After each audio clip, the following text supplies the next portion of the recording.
Shalom amigos, shalom para todos, el Mora Eliezer, Centro Educativo Shoresh, una clase más del Centro Educativo Shoresh. Estamos en un proceso eh, de mucha historia eh, y básicamente pues estamos promocionando un curso que estamos ya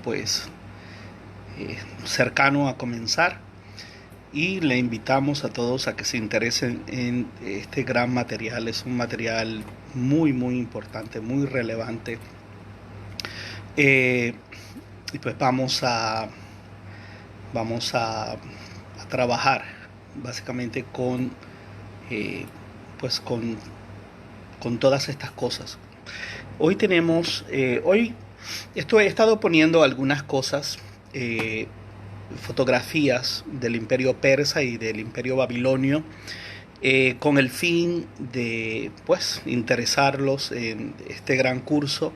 Es un curso muy importante para entender el libro de Isaías, el libro de Jeremías, el libro de Ezra, el libro de Nehemías, el libro de Daniel, la literatura apócrifa y pseudo apócrifa. Vamos a hablar un poco del libro de Shoshana, vamos a hablar de el Enoc etíope y el Enoc eslavo, y Daniel, y toda esta literatura se va a tocar dentro de este curso. Hoy quisiera compartir algunas cositas. Por ejemplo, este curso comienza cerca del año 700 antes de la era común. Ya el reino del norte ha sido llevado a Siria en el 722, y vamos descendiendo hacia el año 0. Y en el año 701 antes de la era común, el reino de Yehudá, el reino del sur, decide no pagar más tributos a Siria, y Sanajerib invade y destruye ciudades como Laquis en el norte de Yehudá, y los asirios rodean a Jerusalén y confiscan los recursos del agua de la ciudad. Y es precisamente esto lo que hace es que el rey Ezequías haga un túnel que todavía hoy está, es un túnel que está presente, y fortalece la ciudad y construye muros alrededor de la fuente de agua que suple la ciudad. Y hoy los turistas visitan ese túnel, se conoce como el túnel de Ezequías, y desvió agua a la fuente de Gihón por medio de ese túnel hasta el estanque de Siloé. Y Jerusalén es salvada milagrosamente, y Yehudá se somete nuevamente a Siria. Ahora, la pregunta es, ¿cuándo sucede esto? ¿Y quién había hablado de estas cosas? Y por eso necesitamos, para entender el mensaje de Ishaya o de Isaías, necesitamos comprender todo el trasfondo político, el trasfondo geográfico, para poder tener un entendimiento de estos tres libros de Isaías que están dentro de uno, lo que se llama el libro de Isaías, el Deutero Isaías y el Tri Isaías, y hablan de tiempos distintos, y es muy importante localizarnos dentro de todas estas cosas. Luego, en el año 628, en la frontera de Irán con Rusia, nace un iluminado, nace un personaje que tiene una influencia enorme en el judaísmo posterior, en el cristianismo, en el islam, en lo que creemos, en todos los que creen en ángeles y creen en una era mesiánica y en el mundo por venir, y inclusive probablemente parte de la temática de la resurrección. Y me refiero a Zoroastro, a Zarustra. Zarustra, para mí en lo personal, es un personaje del cual no hablamos hoy. Sin embargo, asienta las bases para lo que más tarde va a ser toda esa revisión apocalíptica y toda esta idea de miriadas y de rangos angelicales y de luchas entre los hijos de la luz y los hijos de las tinieblas, y un dualismo antagónico. Hasta ese momento el pueblo de Israel había tenido un dualismo donde el creador, el Boreolam, estaba en control de todas las cosas. Pero con Zoroastro, una estrella anuncia su nacimiento y vienen de ahí de Persia, vienen Magid o magos y bueno, tenemos toda una historia que después, mucho más tarde, cuando vemos las narrativas de los evangelios, decimos, wow, qué parecidas son, ¿no? Y Sarustra es quien introduce este concepto de el dios Ahura Mazda y de un dios que gobernaba, o un líder, una entidad espiritual que gobierna el bien y otra que gobierna el mal. Y, y esto tiene una influencia muy grande después en las sectas judías, especialmente en las comunidades del Qumran, y en la misma literatura de Daniel, que el libro de Daniel se escribe en el 160 o 165 antes de la era común y no es escrito por Daniel, pero habla de Daniel y nos da la narrativa de Daniel. Y es por eso, esa es una de las razones, de varias razones, por las cuales no se encuentra dentro de, en el canon. Canon significa vara de medir. Del judaísmo los rabinos lo dejaron dentro de las escrituras y no está parte de la sección de los profetas o los Nevi'im. Y luego tenemos que Babilonia, aquí está Siria, aquí está Babilonia, y Babilonia comienza a rebelarse contra Siria. Asiria había atacado en el sur a Jerusalén, pero entendemos el mensaje de Isaías cuando le dijo al pueblo, tranquilos, esta gente se llevó a lo mejor de las 10 tribus del reino del norte en el 722 como esclavos o como botín de guerra, y es lo que se conoce como las tribus perdidas de Israel, que fueron a Siria. Pero luego viene Babilonia, el vecino, y comienza a rebelarse contra quien se había llevado las 10 tribus a Siria. Y ahora Babilonia comienza a resurgir como la gran potencia en el Mediano Oriente. Y luego vamos a ver los sucesos y las malas decisiones de los reyes de Israel, los cuales decidieron pactar con Egipto. En otras palabras, Babilonia está acá, Egipto está aquí, Israel está aquí. Y decidieron atacar a Siria, que estaba al lado, pero hacer alianza con Israel, hacer alianza con Egipto, y Israel también se rebela más adelante también contra Babilonia. Eso es un poco más adelante con Jeremías y vamos a hablar de eso. Entonces Babilonia comienza a rebelarse contra Siria. Luego Babilonia conquista a Nínive, y Nínive era la capital del imperio asirio. Y en el 609 antes de la era común, Egipto se levanta nuevamente como potencia para llenar ese espacio que había dejado Asiria, y el rey Josías, en vez de mantenerse en alianza con Babilonia, el rey Josías decide hacer alianza con Egipto. Ese es el mensaje principal de Jeremías. Jeremías le tocó hacer nebuá en el reinado de tres reyes de Yehudá, y el mensaje siempre fue en contra de la política internacional y espiritual de los reyes. Y le dijeron, no, ¿cómo vamos a confiar en Egipto? Estamos relativamente seguros con Babilonia. Es un grave error, aún espiritualmente, es un grave error unirnos a Mizraim, el cual en Pesaj todos los años recordamos que salimos de ahí, que la esclavitud que hubo ahí, que nuestro padre Abraham Avinu, nuestro padre, fue probado ahí, y las situaciones que pasó con Sara ahí. ¿Cómo es posible que vamos a hacer alianza con Egipto cuando precisamente Hashem usó a Moshe para sacarnos de la tierra de Misraim y queremos hacer alianza con Egipto. Ese es el mensaje de Jeremías. Y es básicamente en el 609 que Egipto levanta nuevamente como potencia, quiere llenar ese espacio que dejó Asiria y el rey Josías se une a Egipto y no a Babilonia y pierde la vida, es asesinado, es muerto en medio de la batalla. Y eso es muy, muy importante. Es lo que se conoce como, más adelante hay otra batalla que se conoce como Carquemish.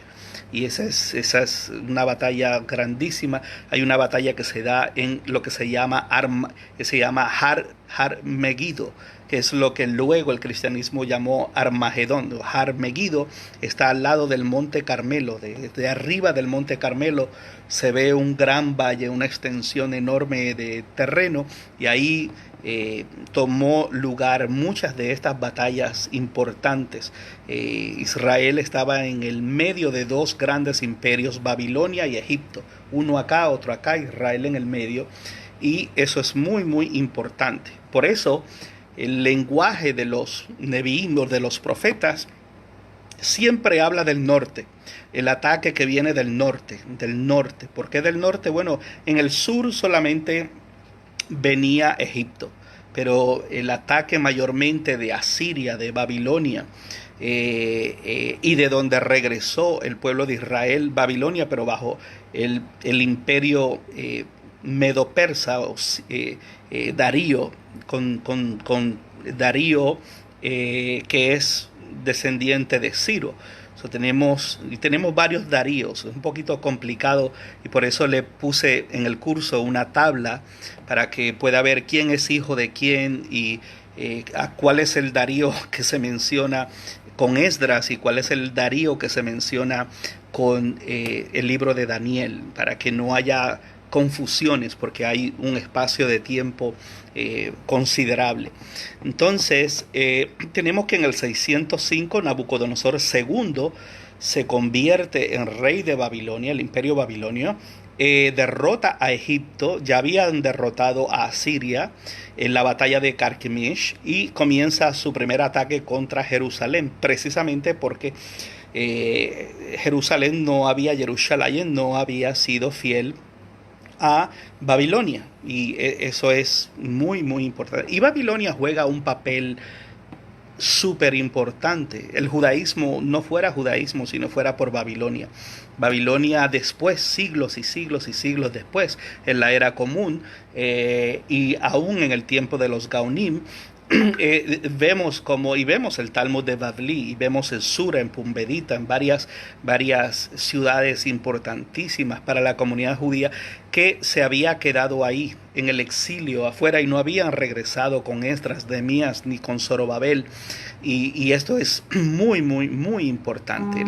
La vida de los judíos en el exilio, lo cual esa vida del exilio es lo que pues dio posibilidades en muchas ocasiones, en la destrucción del 70 por los romanos con Tito, en la de Adriano, vemos lo mismo, y a través de todo el proceso de los grandes rabinos, vemos a Babilonia como el centro de todo, ¿no? El centro del judaísmo rabínico, y de ahí salían las responsas, como ya hemos dicho anteriormente. Luego en el 604, recuerden que vamos hacia el año cero, vamos disminuyendo, ¿no? De mayor a menor. En el 604 antes de la era común, Babilonia toma el control de la región de Yehudá, y Daniel y otros talentosos recursos son tomados a Babilonia, y Yirmiyahu le da ánimo al pueblo que no pierdan la fe. Pero recuerden que en sí la última deportación fue en el 586, ahí vamos a llegar. En el 602 hubo una revuelta contra Babilonia y termina mal y aplastada totalmente. Jeremías le estuvo diciendo al pueblo: eviten una segunda guerra con Babilonia porque no van a haber más oportunidades. Si siguen insistiendo en ir contra Babilonia, las consecuencias van a ser terribles. Y estamos en medio de estas 3 semanas de preparándonos para este duelo y por eso este curso es tan importante. Nosotros entender las razones políticas, no solamente espirituales, sino políticas, cosas que también nos buscamos nosotros. Porque antes de la caída viene también la altivez de espíritu, me refiero a la altivez de nuestras acciones, de nuestros pensamientos, cuando no escuchamos, cuando entendemos que Hashem nos quiere decir algo de alguna forma, y ahí hay grandes lecciones para nuestra vida, y estos son clases de historia, pero se repite que debemos de escuchar, no solamente debemos de escuchar, debemos de tener la madurez, el temple de a veces, bueno, estamos llamados a siempre de pasar ese ejercicio, ese tiempo solo y evaluar nuestros caminos, y evaluar esas sendas antiguas, y evaluar lo que somos, y evaluar nuestro corazón, nuestros pensamientos, porque debemos de escuchar. Y era claro, ya el Naví no sabía cómo más transmitir al pueblo, especialmente a la clase política, a la clase alta, que era la que tomaba estas decisiones, que era un grave error aliarse con Egipto y abandonar y seguir insistiendo en ir en contra de Babilonia. Luego tenemos que en el año 600 aproximadamente ya se había fortificado, se había centralizado la idea de un judaísmo. Y esta es una de las cosas que a veces la gente se le hace un poco difícil digerir, ¿no? Y es que la gente habla como si el judaísmo fuese el tiempo de David. En el tiempo de David el judaísmo no existía. Existía la religión de Israel. Y una cosa es la tradición y otra cosa es pues las realidades históricas que tenemos. Como tradición pues tenemos, y hablamos de una tradición interrumpida, pero eso es para efectos de nuestras percepciones sobre toda el cúmulo de la experiencia religiosa, la cual es halágica y la cual es a la misma vez es agádica. Hay un aspecto oral y hay un aspecto de precedentes y hay un aspecto de tradición sí, eso mismo, hay precedentes legales los cuales vamos trabajando hacia esas cosas.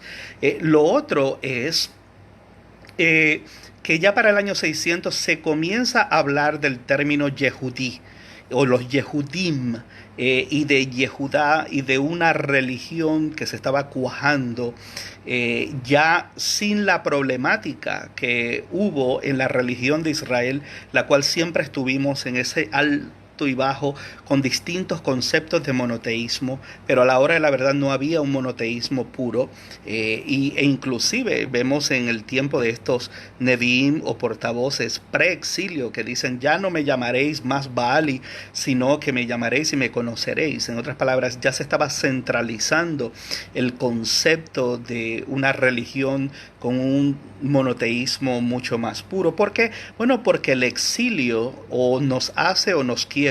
Y cuando hay oposición y cuando el pueblo está, por eso tenemos una historia tan maravillosa sobre Daniel y sobre estos jóvenes que se le cambia el nombre Sadrach, Mesach y Abednego, y que comen distinto y están en contra del status quo, no se arrodillan ante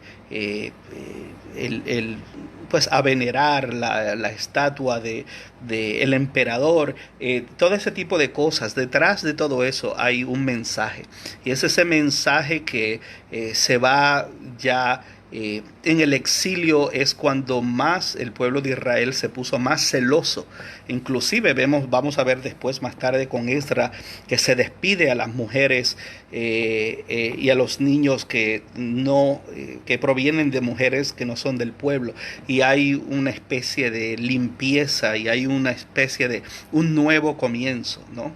Y esos conceptos a nivel histórico son vitales, son muy importantes, no pasarlos por alto y entenderlos y digerirlos, porque ya de ahí se comienza en el año 600 a ver otro matiz religioso una oposición. Aquí en el exilio estamos lejos de la tierra, no podemos desaparecer. Lógicamente, cuando estamos fuera de nuestro país, cuando nos encontramos con una comunidad, sea lo que sea, venezolana, colombiana, puertorriqueña, dominicana, mexicana, la gente se une y van a los supermercados de su país y buscan las cosas de su país. Bueno, eso mismo pasó en el exilio babilonio. La gente, por un lado, se asimilaba en algunas cosas porque fueron influencias religiosas como el zoroastrianismo, pero por otro lado, comenzaron a haber un celo. Llegó el momento en el tiempo de Judea, bajo los romanos, donde las genealogías más seguras eran las que estaban en el exilio babilonio. Había un celo muy fuerte en el exilio por mantener por mantener esa identidad y eso dio fruto, a lo largo dio fruto. Eso lo vemos ya en el tiempo del Talmud y tenemos muchas pruebas de eso. Lo otro es que en el 589 al 586, ya, here we go, aquí vamos. Dice, otra tercera rebelión que surge en Babilonia es aplastada y esta vez se destruye el primer templo. Y ese es lo que estamos conmemorando, es lo que estamos en un periodo que la tradición habla de un periodo de pérdida, es un periodo de reflexión, que es estas semanas que estamos. Y se destruye el primer templo en Jerusalén y casi es deportada, es cautiva, y solamente quedan atrás los enfermos, los ancianos, los hombres más pobres, el populacho, pero los príncipes, lo que se llama Roshei Israel, las cabezas de Israel, Rashei Israel, son llevados al Galut, al exilio babilí, y se toma lo mejor. Los pueblos siempre se llevaban lo mejor. ¿Por qué lo mejor?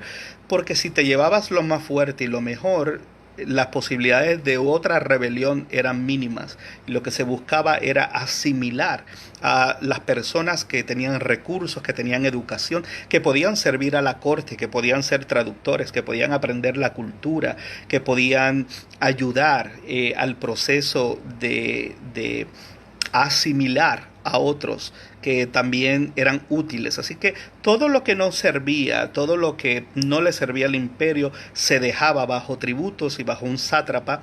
Lo mismo pasó con lo que se llaman las 10 tribus perdidas, y de ahí es que salen los samaritanos. Los samaritanos es cuando los asirios traen gente de otras naciones a la tribu de Manasés y de Efraín, y que era el centro de las 10 tribus, y es ahí donde los mezclan, y lógicamente de ahí sale una raza mezclada que existe hoy. Los samaritanos, y tienen su Torá, y hay pugna aún todavía con el judaísmo en ese sentido, aún en el día de hoy. Estoy hablando 2020, en el día presente.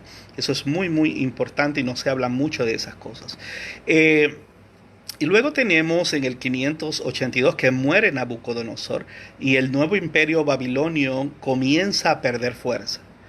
Y dos vecinos de Babilonia, los medos y los persas, que no eran tan grandes, Ciro el Grande, el cual era un jefe tribal, solamente era un jefe de una tribu, decide comenzar poco a poco a conquistar.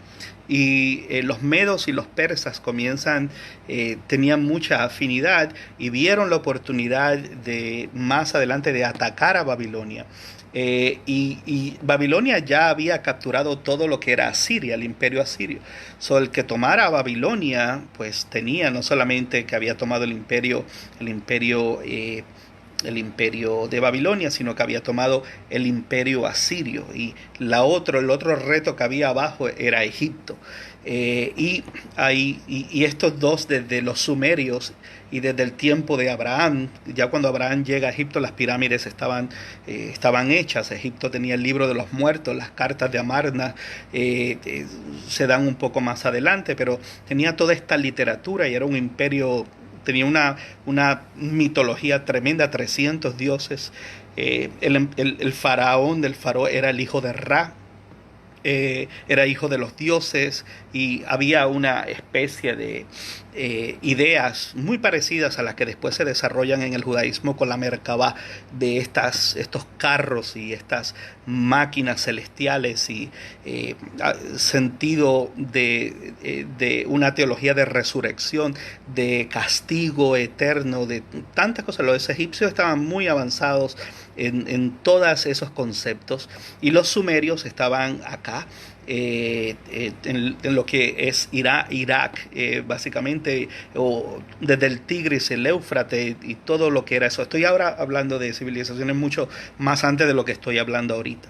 Pero es para que veamos que siempre Babilonia, aunque evolucionaba, siempre Egipto era antagónico, y Israel, la tierra de Israel o de Canaán, siempre estaba en el medio, y siempre hubo estas incursiones, estas luchas a través de distintas ocasiones en nuestra historia durante la religión de Israel, y ahora durante lo que se va a cuajar, que se llama el judaísmo como religión por primera vez con Esdras, y ya mismo vamos a llegar ahí. Lo otro es que en el 562 muere Abraham, y ese es el tiempo de Buda, ese es el tiempo, el 550, que es muy importante, es el tiempo de Buda en la India, es el tiempo de Confucio, es el tiempo del taoísmo, y esto no lo debemos de dejar pasar por alto. Este es un tiempo en la humanidad que ahorita no me llega el nombre, pero fue una era que se identificó con un nombre. Ahora mismo estoy hablando y tratando de recordarme, pero es el tiempo de iluminados, es el tiempo a nivel de todo el mundo que se da un fenómeno donde el taoísmo, el sintoísmo, el budismo, el confucianismo. Entonces, esto es muy importante porque es como una transformación a nivel global que surge donde hay esta especies de iluminados o de maestros que muchos de ellos, cuando miras su filosofía, cuando miras lo que dicen, dice, wow, suena muy bien, pero también suena muy común. Es un mensaje, no es un mensaje filosófico, pero es una filosofía de vida. Y es más que todo, lo que encierra es: vivamos en este mundo haciendo el bien, despegándonos de querer adquirir materiales, cosas materiales. Y la raíz de...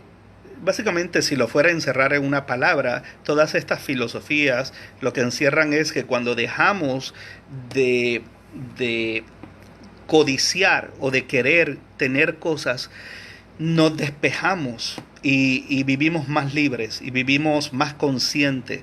En otras palabras, vivir esta vida con el menor dolor posible, pero que la causa del dolor, según estoy hablando Confucio, el taoísmo, el sintoísmo, el budismo, y es el 550, 551, y de ahí hasta Zoroastro, el zoroastrianismo. Esto es un momento que revoluciona la historia humana, y hoy no se habla de eso. Hoy la gente le quita o dice, bueno, yo soy judío, esto no. Por el contrario, en Estados Unidos hay una enorme cantidad de judíos conservadores y reformistas que han estado buscando o hacia la cábala o hacia el budismo, porque notan que hay ciertos mensajes en el budismo, no como para convertirse para una reunión, de cambiar de religión, sino como una filosofía de vida que a veces tiene un mensaje bastante afín con algunos de los preceptos y de tomar responsabilidad por nosotros, de que el bien y el mal, nosotros tenemos el poder de dominarlo, de escoger, de una especie también de Hibodidut.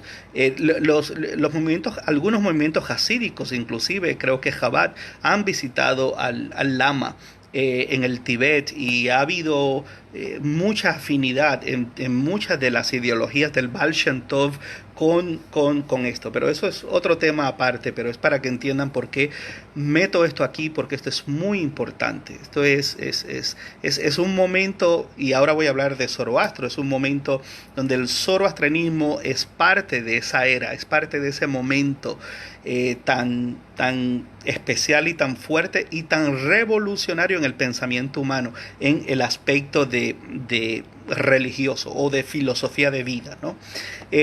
Luego tenemos, después de Buda, y en el 550 y 551 y 550, debo decir, el filósofo chino, Confucio y Buda en la India.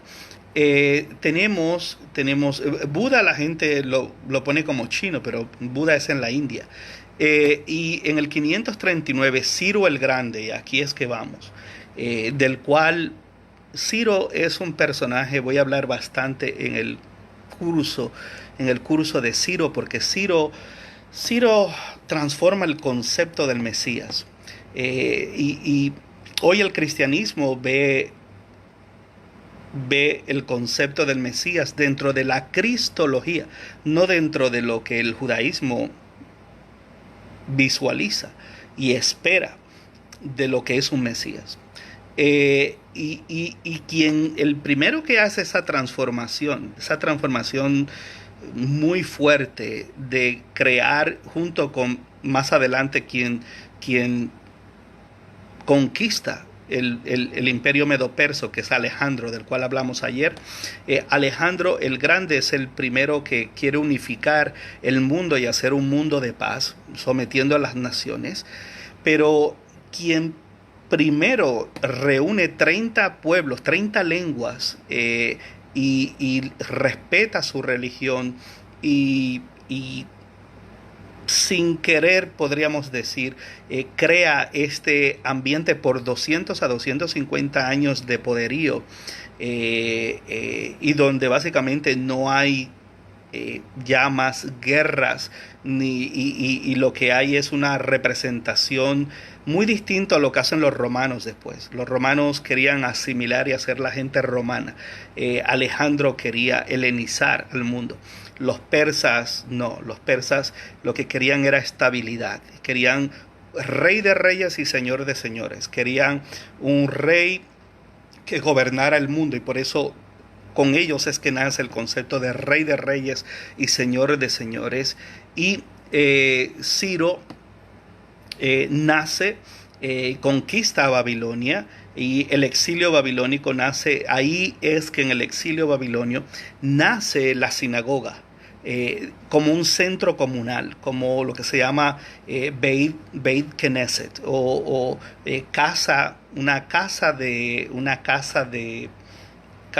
asamblea, casa de asamblea, un centro comunal. Luego pasa a ser Beit Midrash, una casa de estudio. Luego pasa a ser lo que llamamos Beit Tefilá, una casa de rezos o de oración. Así que en el 538 Ciro hace un edicto, el cual permite a los exiliados de Jerusalén, regresar con la condición que se sometan al imperio persa. Y en el 536, dirigidos por Zorobabel, el nieto de Joaquín, el último rey básicamente de la dinastía de la casa de David, con cerca de 50.000 judíos, regresan para reconstruir el templo, lo cual no se da con Zorobabel, se da mucho más tarde. Coronan a un sumo sacerdote, y la mayoría de los exiliados se mantienen en Babilonia y se convierten en renombrados ricos educadores y comerciantes en el exilio. Y solamente como un 15% de las personas que habían ido al exilio y que habían sido asimiladas y habían perdido el hebreo. Y es entonces en tres deportaciones, bueno, no en tres deportaciones, en tres regresos, en tres retornos, que luego pues el próximo es con Esdras y Nehemías, y uno reconstruye los muros, el otro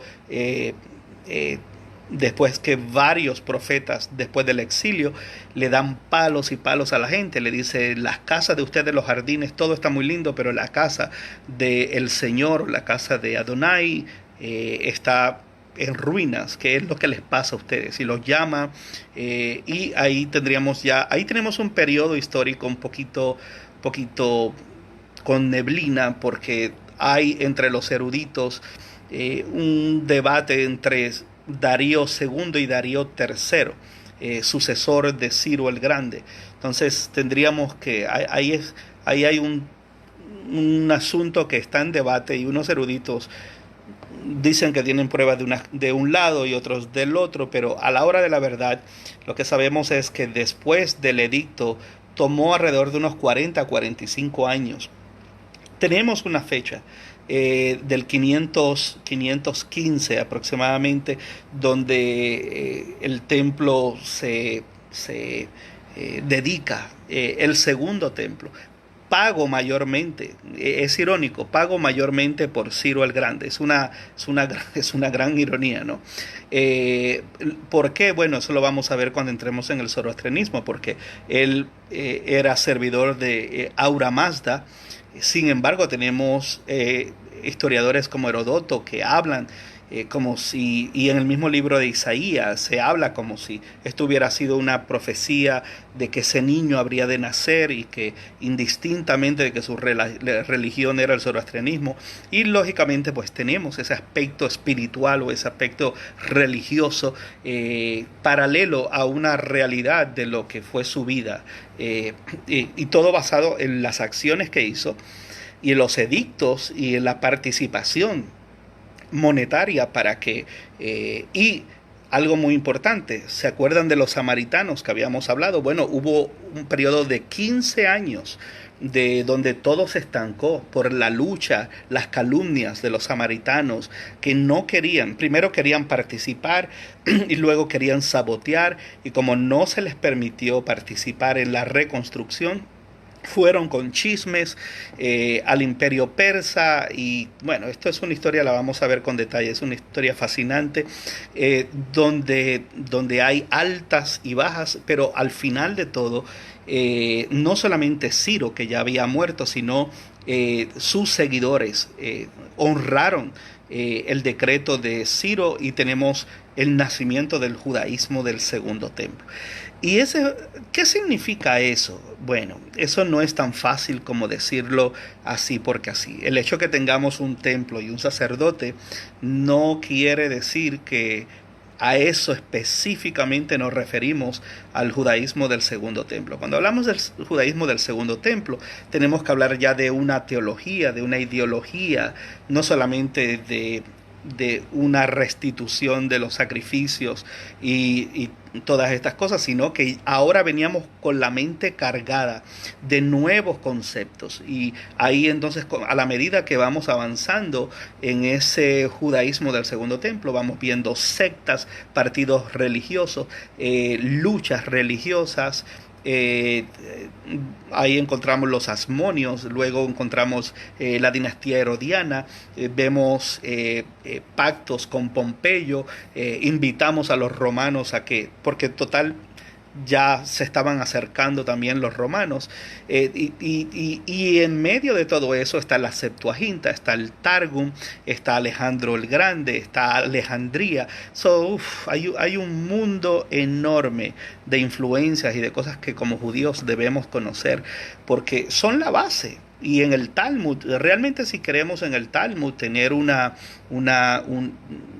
conocimiento y localizarnos en lo que luego va a ser la literatura rabínica, tenemos que, si queremos estudiar a Filón de Alejandría, que muere cerca del 50 ya de la era común, si queremos entender la ideología de los sugot, de los pares antes de los tanaín, que significa repetidoras, tenemos que conocer estas cosas. Si no, estamos como dando golpes al aire y estamos como que tomando un poco de acá, pero no tenemos un cuadro cronológico que decir, esto es esto, y mientras esto es esto simultáneamente estaba pasando, y esto es el resultado de que el judaísmo reaccione de esta forma, y así llevar las cosas. Y esa es la esencia de lo que queremos en este curso, para tener ese cuadro completamente claro, ¿no? Y lógicamente me voy a dedicar a lo que conocemos.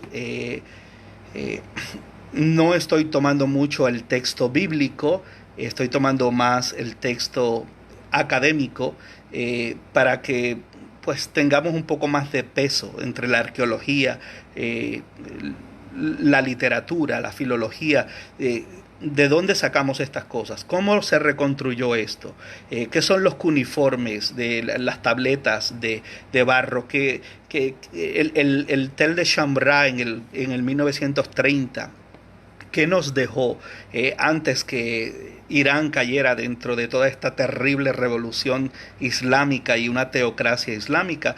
Se pudo reconstruir y se puso. Ahora las puertas están abriéndose nuevamente y ha habido, pero el Islam ha querido destruir muchas de estas cosas que fue un pasado glorioso y un pasado que todavía hay muchas cosas que desenterrar y hay mucho que aprender y las cosas han estado tensas con toda esta revolución musulmana en Irán y hoy por hoy el judaísmo se ha interesado, la Yeshiva University en Nueva York se ha interesado enormemente en el pensamiento y en la influencia del pensamiento iraní, como se llama, para que suene más bonito y no decir el zoroastrianismo. Pero voy a poner los rabinos eruditos, el último de ellos murió no hace tanto, diría que hace como unos 4 años, aproximadamente 5 años, y vamos a hablar Jacob Edelman, y vamos a hablar sobre eso. Lo otro es que en el 515 el templo es reconstruido. Lógicamente la gente se queja que la gloria de ese templo no era como el primero, que bla bla. Bueno, ya de ahí comienza una serie de actitudes hacia ese segundo templo, que la Shejinah no estaba en ese segundo templo, que el arca no estaba en ese segundo templo, y lógicamente pues ya era otro ambiente. Ya se había cuajado una institución muy fuerte, la sinagoga, aunque es una palabra griega que se adopta más tarde, con la influencia de Alejandro y de el griego koiné, sunagoge. Igual que los cristianos quisieron tomar otro concepto que es el concepto de eclesía. Eclesía es la traducción de la palabra kahal. Kohelet, Cajal es asamblea y Kohelet es el que habla en la asamblea, es el predicador que habla en la asamblea. Y la Septuaginta fue traducida como eclesía y también significa asamblea, pero es una asamblea ya no en un contexto del areópago o de una reunión política y de una reunión con más organización, más hay una agenda política. Eclesía, luego después el mundo cristiano en su cristología le dieron otra connotación de ser una asamblea de escogidos que están en el mundo y no son del mundo. Y bueno, la cristología tomó ese concepto y lo reformó y dentro de lo que pues era su influencia neoplatónica y los padres de la iglesia. Eso es otra historia.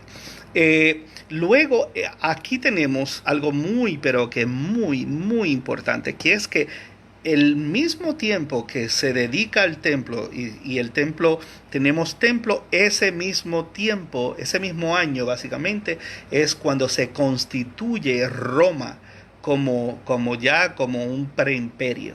Y eso es vital, eso es sumamente importante, porque estas dos cosas van a ir paralelas y mientras se nos complica a nosotros la situación política que luego viene con la muerte de cuando los 4 generales, pero en sí son 2 que toman control de los otros 2, los Seleucidas y los Ptolomeo, los Seleucidas en Siria, en el norte volvemos de nuevo, la lucha de Egipto, volvemos otra vez, otra repetición más. Acá tenemos gente distinta que eran generales y sobrevivientes de Alejandro el Grande, que muere a los 32 años en Babilonia, y aquí tenemos los Ptolomeos. Se divide Israel en el medio. Volvemos de nuevo con ese meneíto, con ese vaivén de qué nos conviene más, qué nos da mayor estabilidad. Volvemos a pasar exactamente. Por eso el libro de Jeremías y Isaías son tan relevantes, porque lo volvemos a vivir, volvemos otra vez básicamente a la repetición literal de lo que Jeremías había estado diciendo. Y se compone la República Romana, y en el año ya 500, sí, 500 antes de la era común, comienzan los conflictos entre los persas y los griegos. Ya de eso hablé ayer.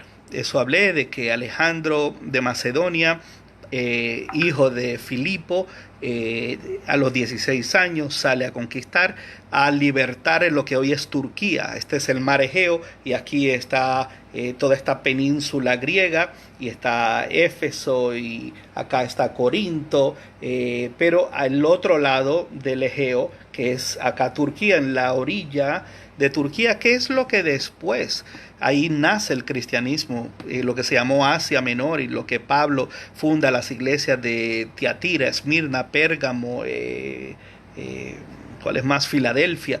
Todas esas iglesias del Asia Menor, que hoy es otro cristianismo, que se llama la iglesia griega ortodoxa, y son enemigos de la iglesia católica romana, y tienen 55 millones de personas. Aquí donde yo vivo hay mucha gente ucraniana, hay mucha gente griega, y por ende ellos son cristianos, pero no son católicos romanos, son de esa iglesia. Pues Alejandro lo que hizo fue que cruzó a la otra parte a liberar todas esas ciudades y esos estados griegos de manos de los persas, de Ciro y todo, bueno, Darío II, tercero, todo eso. ¿Okay? Eso fue lo que grabamos ayer.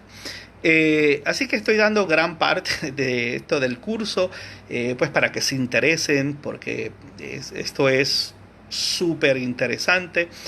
Al mismo tiempo que eso está pasando acá, en esta parte del mundo donde estamos ahorita, están los mayas, los incas, aunque ya habían civilizaciones anteriores, protocolombianas, colombinas, pero las que conocemos, que comienzan con lo que vamos conociendo, ¿no? Lo que tenemos ya, con las pirámides en Honduras y en México, y Machu Picchu en Perú, y todo esto ya en el 498 antes, y después viene la cultura tolteca. En el 498 antes de la era común, las culturas nativas americanas comienzan a demostrar distintivos mayas, incas, precolombinos, ¿no? En el 458, el sacerdote Esdra dirige una segunda ola de cautivos de regreso a Jerusalén, e introduce reformas religiosas, y ahí es donde yo marco realmente el nacimiento del judaísmo.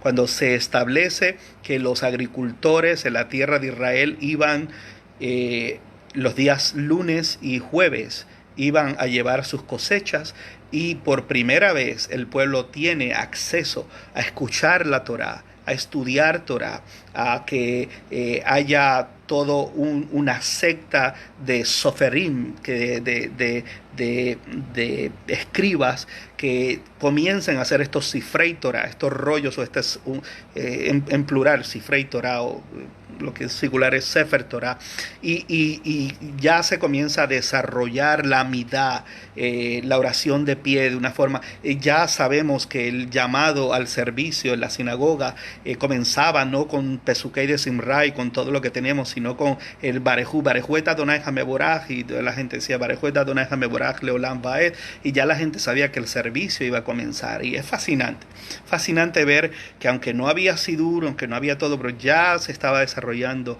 una liturgia oral, ya ya se iba a la sinagoga, ya la sinagoga tenía una especie de, como fue después de la Quejilá de Tubei Jair, de hombres poderosos, y va tomando una estructura, y va purificando que todo lo que no sea judío, todo lo que no va saliendo afuera, y va tomando otro camino, va tomando un camino completamente distinto. Ahí es que yo marco, ya eso es algo muy personal mío, ¿no? Yo no tengo autoridad para decir eso, eso es una idea mía personal basado en lo que veo. Veo todo esto y lo pongo sobre una mesa y digo, wow, si yo fuera a escoger un momento donde puedo decir que realmente hay los elementos para llamar a esto como el judaísmo del segundo templo, sí. ¿Por qué? Bueno, porque era necesario la teología, la diversidad de sectas, la idea política, todas estas cosas. eh, Creo que es lo que nos daba sentido, y el pueblo veía. Una de las cosas cuando estemos hablando de los romanos, que los romanos respetaron de los judíos, a pesar de que consideraban, los romanos odiaron a los cristianos, porque los consideraban como algo nuevo, como algo sin sentido, como algo que no tenía una voz histórica. Sin embargo, los judíos, a pesar de que no creían en los dioses y eran monoteístas, y a pesar que los romanos se reían de los judíos porque decían que comían muy mal, porque en Shabbat, en sábado, los romanos comían cerdo. Y criticaban a los judíos. Sin embargo, por otro lado, había un respeto profundo. Decir, bueno, estos son gente milenial, esta gente tiene una tradición milenial, y ellos respetaban mucho eso. Entonces, eso es lo que estamos viendo acá. Estamos viendo cómo a través de los imperios, a través de tantas dificultades, pero hubo momentos de gloria, hubo momentos impensables, ¿no? Lo voy a dejar por aquí porque ya estoy entrando en la gran asamblea con 120 hombres, hasta supuestamente dice nuestra tradición, hasta el último de sus miembros, Shimon Hasadik, el justo. Hay mucho debate sobre eso. ¿Por qué? Bueno, porque pues lo creemos porque es nuestra tradición y porque es lógico. Ahora mismo yo tengo aquí un libro. Aquí debajo de esto tengo un libro que es precisamente lo que habla es de ese debate, escrito por Joel Roth, y lo tengo por aquí, no se me vaya a caer esto, aquí está. Eh, eh, el proceso halágico me lo regaló mi rabino mentor Joshua Neely. Es un libro maravilloso y básicamente lo que habla es de que aunque no tenemos prueba alguna, porque no la tenemos, no tenemos prueba alguna que la gran asamblea existió. Lo que tenemos es el Talmud, pero el Talmud estamos hablando la recolección de la Mishnah, estamos hablando del año 200 de la era común. Aquí estoy hablando de 458 años antes de llegar al año cero, más 200 más son 658 años. O sea, estoy hablando de una cantidad de tiempo enorme para que recojamos este aspecto de la gran asamblea. Y en este curso hablo de los debates que hay. Lógicamente yo creo en la gran asamblea. Probablemente sí, no tengo pruebas para probar, y vale la redundancia, eso de forma categórica, pero sí hay un argumento de que lógicamente si tenemos precedentes, si tenemos leyes y tenemos una tradición escritural y una tradición de escribas, sería muy impensable que si pues decir que todas estas cosas y la tradición oral era algo que salía de la nada y que era algo que no estaba escrito, y eso no es así.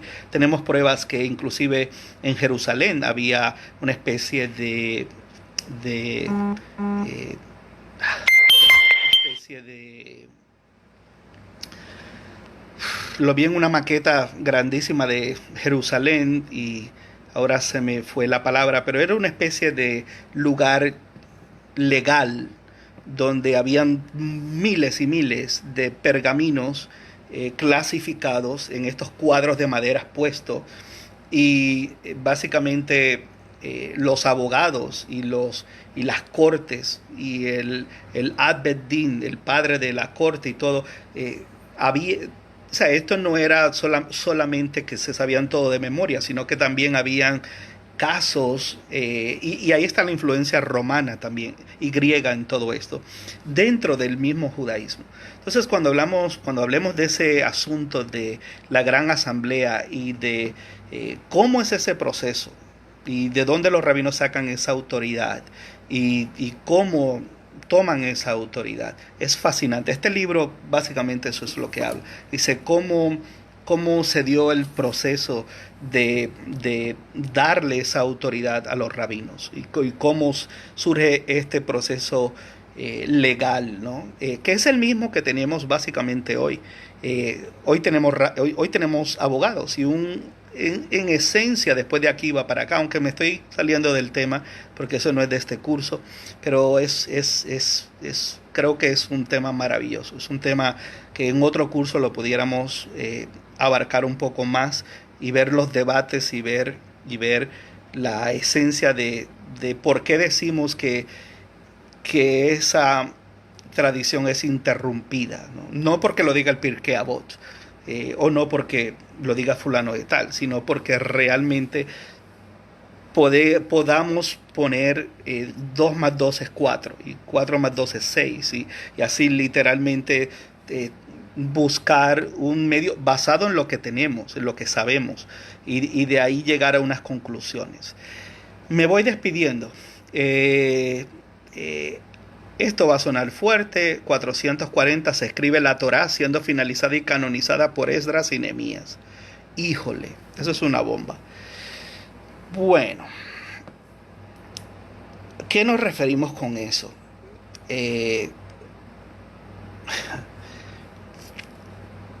Si nosotros vemos un Sefer Torah hoy, vemos amudot, vemos columnas, hay 4000 reglas para un sofer para escribir un Sefer Torah. Hoy conocemos el procedimiento como se hacía antes, cómo se hace hoy, cómo se cura la piel. Antes se hacía con pupú de perro, aunque no lo quisieran, y se echaba en unas vasijas grandísimas pupú de perro con agua y se metía esta piel toda dura y eso creaba unas bacterias y las... Ahora es una enseñanza maravillosamente poderosa el hecho de que donde se va a escribir un nombre tan sagrado y se va a hacer una verajá cada vez que se escriba ese nombre, a la misma vez saber que eso fue los elementos, parte de esos elementos, ¿no? E inclusive también la tinta, de dónde sale la tinta. Eso es una clase muy, muy, muy especial. Donde vemos que aún las cosas que parecen serviles toman un carácter cuando las separamos y las santificamos para propósitos mucho más elevados. Y por eso lo mismo si lo hacemos con cosas, cuanto más con las personas. Toda persona creada a la imagen y semejanza de Hashem tenemos que darle esa oportunidad y tenemos ese llamado, esa responsabilidad como judíos. Y hay cosas muy, muy fuertes, muy poderosas en eso. Pero aparte del código Masoreta, aparte de lo que llamamos el templo elefantino y lo que se ha encontrado ahí, aparte de los rollos del Mar Muerto y las copias que hemos encontrado ahí, a pesar de que hoy, aunque no lo creamos, hoy, si no me equivoco, la copia más antigua que tenemos de la Torá probablemente es de unos 250, 300 años de la era común,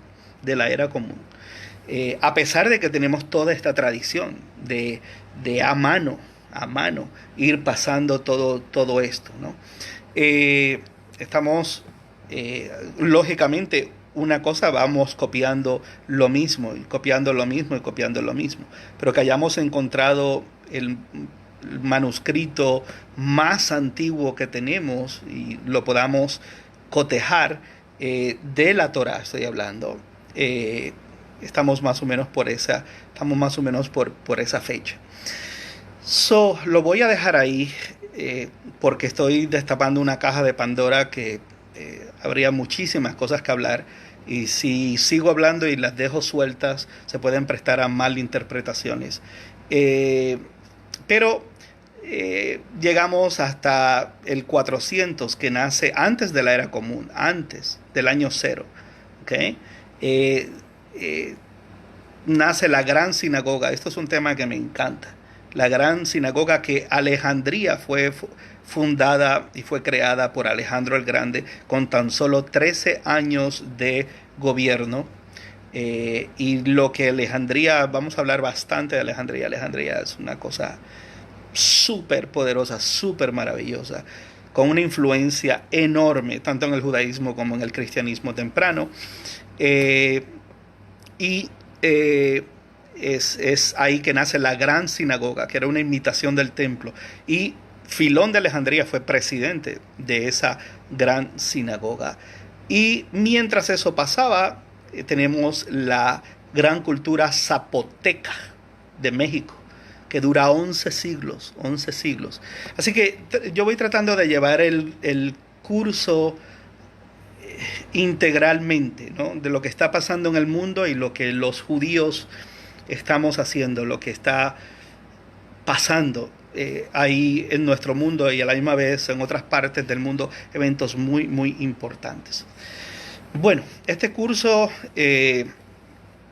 estamos tomando matrículas, tiene un costo de $60, incluye 200 láminas en PowerPoint con información, 10 semanas de clase, una vez por semana, hora y media. Las clases quedan grabadas por Zoom.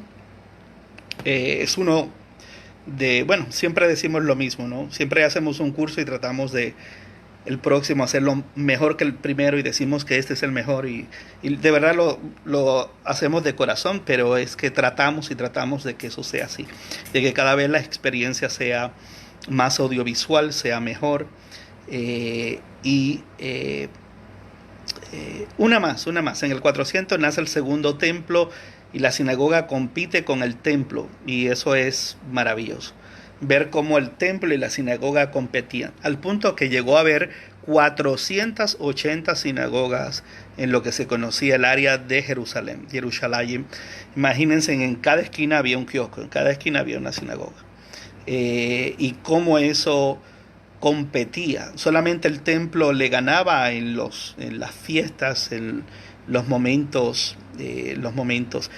Pero este curso, desde Isaías hasta la destrucción del segundo templo, Targum, Septuaginta, Código Elefantino, Alejandro el Grande, todas las sectas, es un curso, ese curso se lo recomiendo porque es un curso, bueno, un curso maravilloso. Nada más puse algunas de las fotos de Persia, de Babilonia, de Asiria, Roma. Vamos a ver la cultura romana a cabalidad, sus dioses, cómo era la vida de la gente, lo bienaventurado que somos hoy, donde la renta era tan costosa, donde una ciudad donde había 1 millón de personas en Roma, y donde hombres y mujeres a veces tenían que ir a hacer las necesidades a uno de los 148 inodoros o baños, y no sabemos si habían divisiones o no, lo más probable que no. La gente solamente apestosos todo el día iban a dormir a sus casas, y por eso la gente moría joven, enfermedades. Si usted necesitaba usar el baño, tenía que salir a la calle, ir al más cercano. No, una cosa es una cosa, los templos, los cultos, la literatura grecorromana, todo eso lo vamos a ver en PowerPoint, lo vamos a ver. Es un curso que vale realmente la pena. Le invito a tomar ese curso.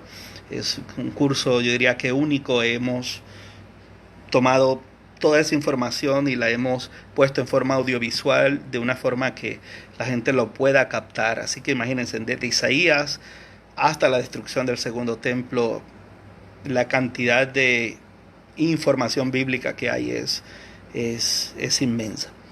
Aquellos que ya se han matriculado, es mucho para 10 semanas.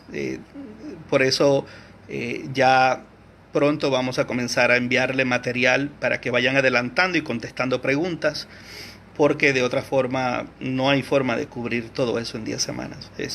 Y todo es importante. Hemos buscado lo que es más importante, pero es que todo eso que hay es muy, muy importante.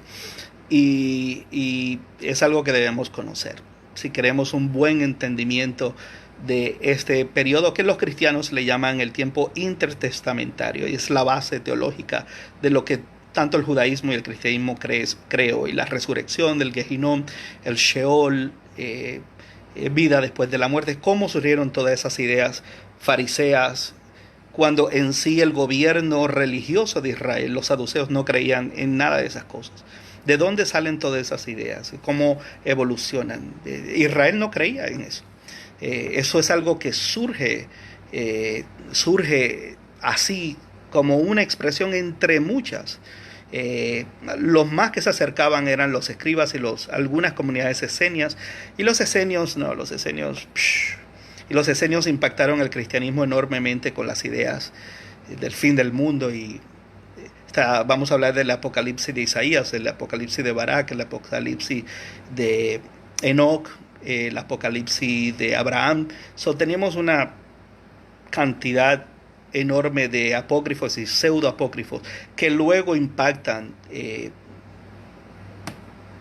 pensamiento cristiano de una forma muy poderosa. Shalom para todos, un abrazo. Moré Eliezer, Centro Educativo Shoresh. Así que seguimos poniendo información sobre nuestro curso. También en el WhatsApp estamos poniendo todos los emperadores para que haya un entendimiento bien del libro de Daniel, de Esdras, Nehemías, todos los emperadores asirios, babilonios y griegos, persas y griegos, para que la gente no confunda este Darío con el otro Darío y la gente se ubique en todo eso. Inclusive hoy de gratis pusimos información en nuestro WhatsApp, así que usted puede entrar a nuestro WhatsApp y puede ver toda esa información. Un abrazo para todos. Shalom desde Cleveland, Ohio, y pues hasta mañana, Baruch Hashem, si así lo permite. Omar Santiago Sepúlveda es mi primo. Saludos, primo, ¿cómo estás? Espero que estés bien. Así que shalom para todos. Un abrazo.